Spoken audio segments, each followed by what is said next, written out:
चुनाव आयोग ने एसआईआर प्रक्रिया के दूसरे चरण की शुरुआत कर दी है, जिसके तहत पश्चिम बंगाल में यह प्रक्रिया जारी है।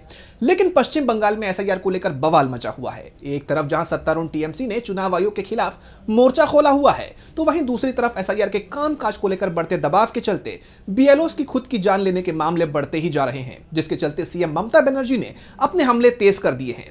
वहीं कांग्रेस ने भी इसे लेकर चुनाव आयोग और सरकार पर निशाना साधा है। तो क्या है पूरी खबर, जानेंगे इस रिपोर्ट में। चुनाव आयोग ने एसआईआर प्रक्रिया के दूसरे चरण की शुरुआत कर दी है, जिसके तहत 12 राज्य और केंद्र शासित प्रदेशों में इस प्रक्रिया को लागू किया गया है। दूसरे चरण के तहत जिन राज्यों में इस प्रक्रिया की शुरुआत की गई है, उन राज्यों में अगले साल चुनाव होने हैं, जिसके चलते पश्चिम बंगाल का नाम भी इस सूची में शामिल है। एसआईआर को लेकर पश्चिम बंगाल की मुख्यमंत्री ममता बनर्जी पहले ही चुनाव आयोग पर हमलावर हैं। वहीं एसआईआर के कामकाज में लगे बीएलओ यानी बूथ लेवल ऑफिसर पर काम का बोझ बढ़ने के चलते उनकी खुद की जान लेने की खबरों ने चुनाव आयोग की मुसीबत को और बढ़ा दिया है। यानी आयोग अब दोनों तरफ से घिर चुका है। वहीं पश्चिम बंगाल की मुख्यमंत्री ममता बनर्जी ने जलपाईगुड़ी के माल ब्लॉक में एक बूथ लेवल ऑफिसर की जान जाने पर दुख व्यक्त किया और आरोप लगाया कि मतदाता सूची के चल रहे एसआईआर ने क्षेत्रीय कार्यकर्ताओं पर अमानवीय दबाव डाला है, जिसके चलते अब तक कुल 28 लोगों की जान चली गई है।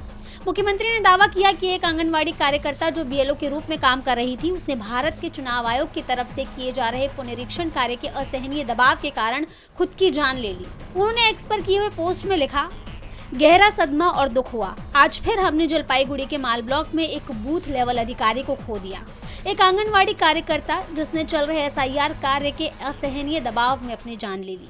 साथ ही ममता बनर्जी ने इस दबाव के चलते अब तक कुल 28 लोगों की जान जाने का दावा किया है। साथ ही उन्होंने चुनाव आयोग से दिमाग से काम लेने और अभियान को तुरंत स्थगित करने का आग्रह किया है और चेतावनी दी है कि अगर एसआईआर प्रक्रिया इसी तरह रही तो और भी जाने जा सकते हैं। इसी मामले को कांग्रेस ने भी उठाया है। कांग्रेस ने एक्स पर लिखा, पश्चिम बंगाल के जलपाईगुड़ी की एक बीएलओ शांति मुनि जी ने खुद की जान ले ली। क्यों?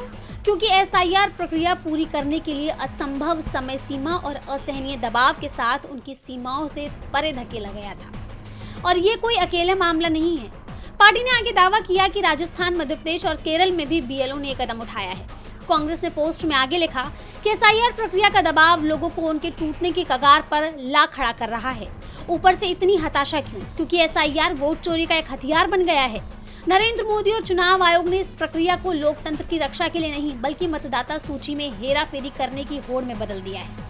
और ज्ञानेश कुमार अपने बॉस मोदी के प्रति वफादारी साबित करने के लिए लोगों की बलि देने को तैयार है। ये शासन नहीं है, ये लोकतंत्र नहीं है, ये एक ऐसी व्यवस्था है जो अपने ही लोगों के खिलाफ हो रही है।